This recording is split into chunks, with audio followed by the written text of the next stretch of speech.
My name's Ian. This is Kevin from Metal Shop here on KISW.com. Here with the almighty Lemmy from Motorhead. Thanks for talking to us tonight, man. My name's Ian too. Or Ian 1, really. You're Ian 2. Yeah, I'm Ian 2. You're Ian 1, yeah. Okay, so last year at Mayhem Festival, Rockstar Mayhem Festival over the summer, we were the first to get Dave Mustaine to kind of open up to us about the Gigantour 2012. And we were kind of wondering if there was any truth to the rumor that Motorhead might be playing Mayhem Festival this year. Yeah, we are, yeah. All right. Slayer, I think, and Anthrax. Slayer, Slipknot, Anthrax. It's going to be a badass tour. It's a pretty good tour, yeah. Yeah, definitely. Okay, well, there you go. You heard it. I knew that already. Yeah. Well, some people wake up and eat Wheaties. Some people do their morning stretches. What's the Lemmy Kilmister morning routine, and how do you get ready for the day? I get back into bed usually for an hour. I don't know, I don't do anything really. Wake up, read, get up, fool around, lie about. The mornings are mine. The afternoons I have to work. There you go. And then you play the show at night. Yeah. Everyone's talking about who they're going to vote for. If you were to run for president, Lemmy, what would be the Lemmy Kilmister slogan, and what would some of your policies be? Die now. Save time. I don't know, really. I mean, this country, it's an unfortunate position. The politicians run everything, and the business runs the politicians. So you're screwed. I don't know how you can get away from it. I don't know how you can get them out. You're going to need another revolution like you did against the British, Something like that. I don't know, it seems impossible. Every 4 years some other bozo shows up and says, hey, look at me, and everybody looks at him, and then 4 years later another one shows up. And nothing ever seems to improve. The prices go up, the wages go down, less people in work, I don't know, what do you figure? I mean, the roads are falling to bits. True. Got the Occupy movement going, I guess. Yeah, that's about as much use as a snowball in August, isn't it? That's going to really help. That's just going to make young people long-haired like fucking hoodlums again, occupying our sacred land, and all that shit.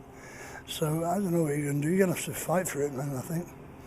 I just don't get it. I don't get why they let the business take over so bad, so much, It's all this, contributions. Contributions, Jesus Christ.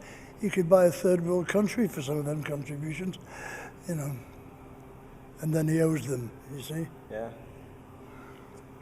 It's what we're running on. Die now. Yeah, die now, save time. You won't be sorry.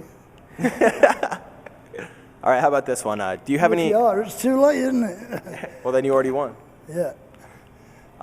Do you have any advice for maybe some young musicians who are coming up, looking up to Motorhead? Yeah, make your own mistakes. Because whatever advice I could give you would be based on my experiences when I was young, and they're never going to have those experiences because the whole thing's changed so much. So I don't understand how it is for a band to start now. You see what I mean? Right. And they could never latch on to what we went through because it doesn't exist anymore. So, you have to make your own mistakes, roll with the punches and come up laughing, That's the idea. Don't give up, basically, is the only thing I would say. Because if you don't give up, you might have a chance. If you give up, you definitely got nothing. Right? Perfect. Now, obviously, there's not an end in sight, but in the end, how do you want Motorhead to be remembered? Good rock and roll band. Quality rock and roll. There you go. Nobody listens to Chicken in a Basket when I'm playing. We made sure of that. That's why we're so loud, because you got all these assholes talking to each other over the chicken, and having an aperitif. So I thought, fuck you, turn it up, yeah. And people go, Turn it up, you bastard. Pay attention. Just watch the shock of people as you turn those amps up. Yeah, it just irritated me, people talking over a band who's travelled all the way to play for them. You know what I mean? Yeah. Lack of respect, So I just goosed them a bit. Just take it back. Hell yeah. Cool. All right, just a few questions left. We had a few people on our Facebook page that wanted to ask you a few questions. So if some of the Seattle listeners, Johnny Myrick wanted to find out, like, why do you exclusively go for the Rickenbacker bass? I like the shape. And they got a good neck on them usually, which I'm a guitar player turned bass player. So I can't have them big bass necks, I can't work with them. And I don't play, normal bass, I play chords, and you can't do that on a big neck either, so it suits me, Perfect. And they made me a special Lemmy bass as well, so. There you go. It's one of our favorite questions to ask. Pick a scar on your body and tell us the story of how you got it. And show us if you can. Let me think now, what have I got? There's that one. See that one? Oh, yep. Oh, yeah. No zoom, see? It goes from the nail right around the finger. I did that on a school trip to Paris when I was 15. I was a hard boy, I bought this flick knife. And the thing was, you pull this ring and it snapped shut and it went right through my finger. So that'll teach your kids, don't fuck around with switchblades, because you might end up with a finger. Yeah, the world might be a little different if you would have lost that digit.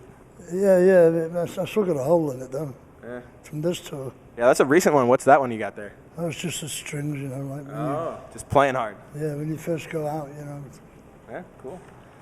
All right, well, Lemmy from Motorhead, thanks again for talking to us, man. Appreciate the time. Welcome. And go out and check out Gigantour 2012. Thanks again. This is Kevin and Ian from Metal Shop on KISW.com. And if you don't, fuck you.